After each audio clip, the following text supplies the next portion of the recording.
종려주일이라고 하는 말씀의 주제가 되겠습니다. 오늘은 종려주일입니다. 여러분 가운데서 오늘 고난주일이다 이렇게 생각하시는 분들이 있는데, 고난주일은 아니고 내일부터 토요일까지 한 주간 동안 고난주간입니다. 지금은 사순절 기간입니다. 사순절 기간이지만은 주일날은 예수님께서 승리하신 날이기 때문에 주일날은 사순절에 들어가지 않습니다. 오늘 예수님께서 종려주일을 맞이해서 무엇을 행하셨는가? 어린 나귀 새끼를 타시고 많은 사람들의 환영과 환호를 받으시면서 예루살렘에 입성하신 날입니다. 종려주일이라고 하는 말의 의미는 종려나무, 예수님께서 나귀 새끼를 타시고 예루살렘에 입성하실 때에 많은 사람들이 길에다가 자기들의 겉옷을 펴서 깔고 종려나무 가지를 꺾어서 길에다가 펴고 깔고, 그리고 어린 나귀 새끼를 타시고 오시는 예수님을 종려나무 가지를 흔들면서 호산나 호산나 다윗의 자손이여 이렇게 주님을 환영했던 날이 바로 종려주일입니다. 그래서 종려나무 가지를 길에 펴고 종려나무 가지를 흔들면서 주님을 환영하고 주님을 맞이했다. 그래서 종려주일이라고 이렇게 부릅니다. 종려나무는 승리의 상징입니다. 그래서 예수님께서 오늘 승리하셨다. 그래서 종려주일이라고 부릅니다. 내일부터 토요일까지는 고난주간입니다. 예수님께서 십자가에서 못 박혀서 죽으심을 기억하고 기념하는 한 주간이 바로 고난주간입니다. 고난주간에 예수님께서 한 주간의 행적을 살펴보면 월요일날, 내일이죠. 월요일날은 성전을 성결케 하신 날입니다. 또 화요일날은 두 가지 사건이 있어요.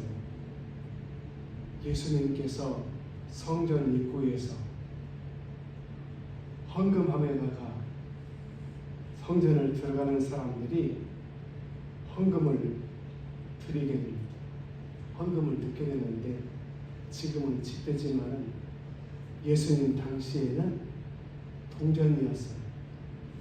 그래서 동전을 헌금함에 넣게 되면 소리가 들립니다. 딸랑, 딸랑딸랑딸랑. 헌금함에다가 동전을 많이 넣게 되면 소리가 크겠죠. 헌금함에다가 동전 하나를 넣게 되면 소리가 작겠죠. 불쌍한 과부가 성전에 들어가면서 두 렙돈이라고 하는 그 당시에 가장 헌금 작은 액수입니다. 그것을 헌금함에다가 집어넣습니다. 달라. 예수님께서 그 소리를 들으시고 제자들에게 말씀하십니다. 이 불쌍한 과부가 하나님 앞에 헌금을 가장 많이 했다. 사실은 가장 헌금을 적게 한 사람이죠. 그런데 예수님은 이 여자가, 이 바보가 가장 많이 헌금을 넣었다. 왜냐? 사람들은 있는 중에서 하나님 앞에 헌금을 드렸지만 이 불쌍하고 가난한 과부는 자기의 생활비 전부를 넣었다. 또 화요일날 예수님께서 무엇을 행하셨는가? 예수님 제자들에게 말세와 종말에 대해서 예언을 하신 날입니다. 또 수요일날은 예수님께서 무엇을 하신 날입니다. 한 여자가 예수님에게 다가와서 귀한 향유를 머리에 붓고 발에 붓고 자기의 머리털로 예수님 발을 닦아내린 날입니다. 예수님은 이 여인에게 내 장례를 준비했다, 이렇게 말씀하십니다. 또 수요일날 예수님께서 무엇을 하신 날인가? 가룟 유다가 대제사장에 가서 예수님을 넘겨주기로 한 날입니다. 은 30을 받고서 약속하죠. 내가 예수를 너희에게 넘겨주겠다. 또 목요일 날은 예수님께서 무엇을 행하신 날인가? 최후의 만찬을 행하셨습니다. 떡을 떼시면서 제자들에게 주시면서 받아 먹으라. 이것은 내 몸이다. 그랬어요. 또 잔을 가지고 사리하시면서 받아 마셔라. 이것은 내 피다. 그래서 종려주일에 대체적으로 성찬예식을 행합니다. 그런데 왜 주일날, 부활주일날 성찬예식을 행하냐? 세례 받으시는 분들이 부활절날 세례를 많이 받아요. 그래서 부활절날 세례식과 성찬예식을 겸해서 하기 때문에 세례식이 없으면 종려주일에 성찬예식을 행하고 세례식이 있으면 세례식과 성찬예식을 같이 행하기 때문에 부활절날 행합니다. 또 목요일 날은 예수님께서 겟세마네 동산에서 기도하셨어요. 피와 땀이 흐르도록 간절히 기도하신 날입니다. 이번 주 금요일 날은 중요한 날입니다. 그래서 그날을 성 금요일 날이라고 부릅니다. 왜냐? 예수님께서 우리의 죄를 대속하기 위해서, 속죄하기 위해서, 속량하기 위해서 십자가에서 고난을 받으시고 죽으신 날이 바로 금요일입니다. 특별히 금요일 날은 예수님께서 십자가에 달리신 시간이 오전 9시입니다.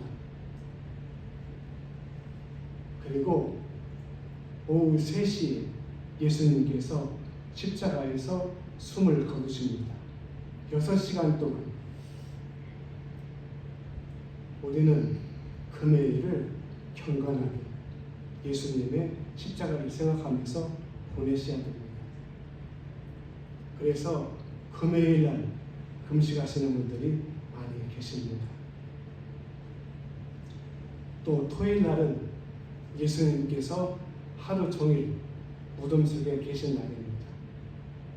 그리고 다음 주일날 예수님께서 새벽에 죽음의 권세를 이기시고 사망의 권세를 이기시고 어둠의 권세를 이기시고 부활하신 날입니다. 그래서 다음 주일 새벽 6시, 5시 반이 아니고 다음 주일 새벽 6시 본당에서 부활절 촛불 축하 예배를 드립니다. 부활절 새벽 예배 때는 헌금이 없습니다. 왜냐하면 부활주일은 헌금이기 때문에. 자, 그래서 한 주간 동안 이 고난 주간에 대해서 예수님이 월요일날, 화요일날, 수요일날, 목요일날, 금요일날, 토요일날 행적을 자세하게 말씀을 드렸습니다. 오늘은 예수님께서 예루살렘에 입성하신 날입니다. 그래서 종려주일입니다. 전에는 여러분들이 오늘 고난 찬송을 많이 불렀어요. 우리 박강사모님께서 찬양을 30분 인도하셨는데 주로 고난에 관한 찬양을 많이 했어요. 의미가 있죠. 자, 오늘 주님께서 종려주일을 맞이해서 어린 나귀 새끼를 타시고 사람들의 환호를 받으면서 예루살렘에 입성하셨다. 그런데 오늘 예수님께서 나귀 새끼를 타시고 예루살렘에 입성하시는데 첫 번째, 나귀 새끼의 희생이 있었다. 누구의 희생? 나귀 새끼의 희생. 희생이 무엇입니까? 수고, 땀, 애쓰고 힘쓰는 거죠. 이게 희생입니다. 오늘 여러분, 저와 여러분은 주님에게 받은 사명이 있습니다. 그 사명을 감당하기 위해서는 희생이 있어야 됩니다. 수고가 있어야 되고, 땀이 있어야 되고, 때로는 눈물이 있어야 되고, 피가 있어야 됩니다. 사랑하는 여러분, 오늘 여러분들이 주님의 사명을 감당하기 위해서 희생하셨습니까? 땀을 흘리셨습니까? 눈물을 흘리셨습니까? 오늘 주님을 위해서 희생이 없는 사명이 아닙니다. 사명을 감당하기 위해서는 희생이 있어야 된다. 예수님께서 예루살렘에 입성하신 날인데 바로 나귀 새끼의 희생이 있었다. 수고가 있었다. 땀이 있었다고 말이야. 수고가 있었다고 말이야. 철부지 나귀 새끼죠. 엄마 품이 그립습니다. 늘 엄마 주위에만 있습니다. 그런데 이 나귀 새끼를 끌어다가 어른이신 예수님을 태웁니다. 그리고 생전 가보지 않은 예루살렘의 길을 걷습니다. 낯선 환경이죠. 엄마 품이 그립고 철부집니다. 그런데도 나귀 새끼는 끝까지 예수님을 태우고 예루살렘으로 한 발짝, 두 발짝 계속해서 걸어갔습니다.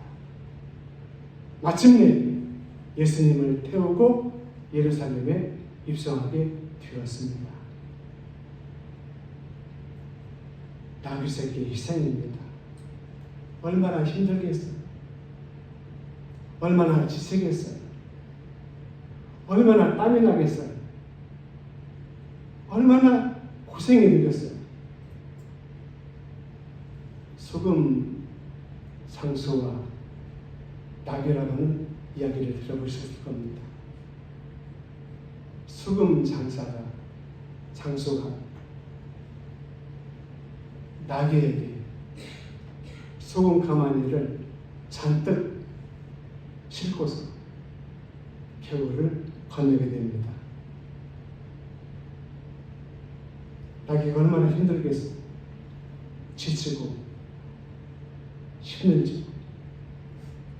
그래서 겨울을 건너다가 그만 넘어집니다. 주저앉습니다. 한참을 부르고 보니까 이상합니다. 자기를 짓눌렀던 것이 하나도 없어요. 이게 웬일이냐? 벌떡 일어났습니다. 가벼워요. 좋아요. 그래서 이 나귀가 생각이 바꿔집니다. 그 다음 날에 소금 장수가 나귀에게 잔뜩 소금을 싣고서 겨울을 건넙니다. 이 나귀가 꾀를 부려가지고 털썩 주저앉고 넘어집니다. 그래서 소금 장수는 낭패를 보게 됩니다. 한 번은 소금 장수가 나귀에게 짐을 잔뜩 실었는데 그 짐은 바로 솜이었습니다. 별로 힘들지도 않아요.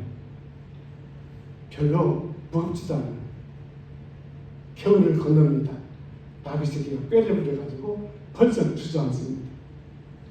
그리고 일어나려고 하니까 이게 된 것.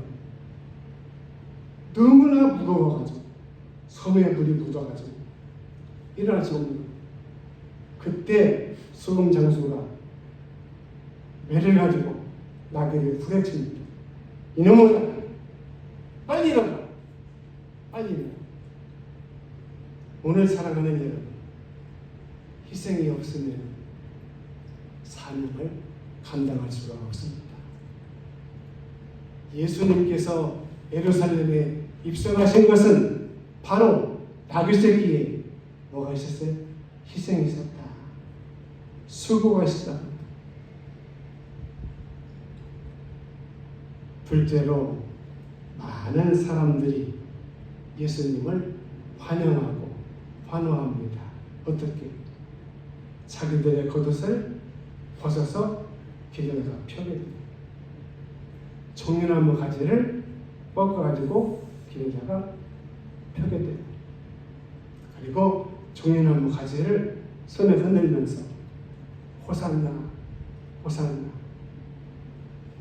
다윗의 자손이여 호산나, 이렇게 예수님을 환영합니다.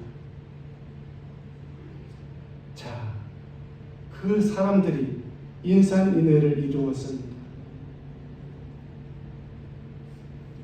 예루살렘으로 다윗을 타시고 입성하시는 예수님을 열렬하게 환영하고 환호하고 영광스럽게 맞이합니다. 그런데 이들이 예수님을 호산나 외치면서 열렬하게 환영하고 환호하는 이유가 있습니다. 왜냐? 무엇이냐? 예수님께서 예루살렘으로 입성하시게 되면 예수님을 우리가 왕으로 초대해서 로마 사람들을 물리치고 예수님을 왕으로 모시자. 그러면은 식량 걱정이 필요 없다. 왜냐? 예수님은 기적을 행하셔가지고 보리로 만든 빵 5개와 구운 생선 2마리를 가지고 5,000명을 먹이셨어요. 12광들이나 남기셨어요. 예수님이 왕이 되면은 가난해서 헐벗고 굶주렸는데 그럴 필요가 없다. 예수님이 배부르게 먹여줄 것이다. 그 당시는 병원도 필요 없어요. 좋은 약도 없어요. 병에 걸리면 낫지를 못해요. 그런데 예수님은 병든 사람들을 다 고쳐주십니다. 문둥병자를 고쳐주시고 눈먼 소경의 눈을 뜨게 하시고 중풍병자를 낫게 하시고 못 고치는 병이 없습니다. 예수님이 왕이 되기만 하면 우리의 모든 병을 다 고쳐주실 것이다. 예수님이 왕이 되기만 하면 잘 먹고 잘 사는 나라가 될 것이다. 국민들이 기대하고 있습니다. 좋은 대통령이 이번에 선출이 되면 대한민국이 좋아지고 잘 먹고 잘 사는 나라가 될 것이다. 그래서 예수님을 열렬하게 환호하고 환영했던 것입니다. 예수님이 메시아다, 예수님이 그리스도다, 우리를 속량하시고 구속하시고 속죄하시고 우리를 구원해 줄 것이다. 그것이 아닙니다. 예수님이 왕이 되기만 하면 수지 맞는다. 로마 사람들을 물리치고 이 나라가 독립이 되어서 잘 먹고 잘 사는 나라가 될 것이다. 그 기대를 가지고 예수님을 열렬하게 환영하고 맞이하고 환영했던 것입니다. 사랑하는 여러분, 예수 그리스도를 왜 믿습니까? 여러분이 복을 받기 위해서 믿습니까? 은혜를 받기 위해서 믿습니까? 치유를 받기 위해서 믿습니까?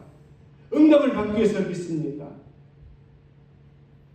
그렇다고 하면 오늘 여러분에게 환난이 오고 풍랑이 오고 시험이 오고 어려움이 오고 고난이 올 때에 다 예수님을 떠나게 될 것입니다. 버리게 될 것입니다. 그것이 목적이 아닙니다. 예수님을 믿는 목적이 분명해야 됩니다. 왜냐? 이것이 분명하지 않으면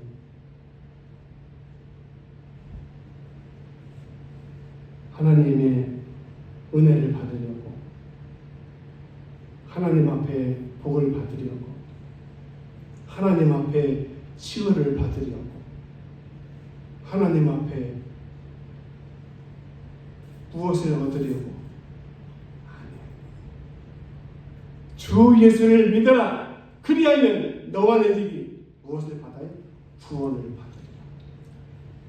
영접하는 자, 그 이름을 믿는 자들에게는 하나님의 자녀가 되는 권세를 주셨다고 했어요. 예수님을 믿는 것은 구원을 받기 위해서입니다. 요한복음 3장 16절, 하나님이 세상을 이처럼 사랑하사 독생자를 주셨으니 이는 저를 믿는 자마다 멸망치 않고 영생을 얻게 하려 하십니다. 이게 목적이에요. 그런데 예수님께서 예루살렘에 입성하실 때에 예수님을 맞이하고 환영하는 사람들은 예수님이 메시아, 그리스도 그렇게 생각하고 예수님을 맞이하는 환영하는 게 아니에요.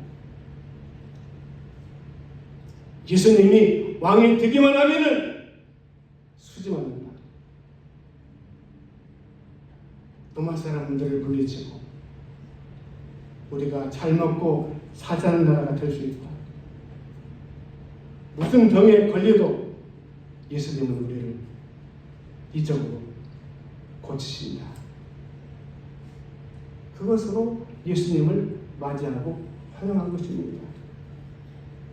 사랑하는 여러분, 이제 우리는 예수님을 믿고 예수님을 영접하는 목적과 이유를 분명하게 세워야 됩니다. 내가 예수님을 믿는 것은 구원하기 위해서다. 내가 예수님을 믿는 것은 새 생명을 얻기 위해서다. 내가 예수님을 믿는 것은 하나님의 자녀가 되기 위해서다. 내가 예수님을 믿는 것은 영생을 받기 위해서다. 믿으십니까? 이게 복으로 흘러가면 안 돼요.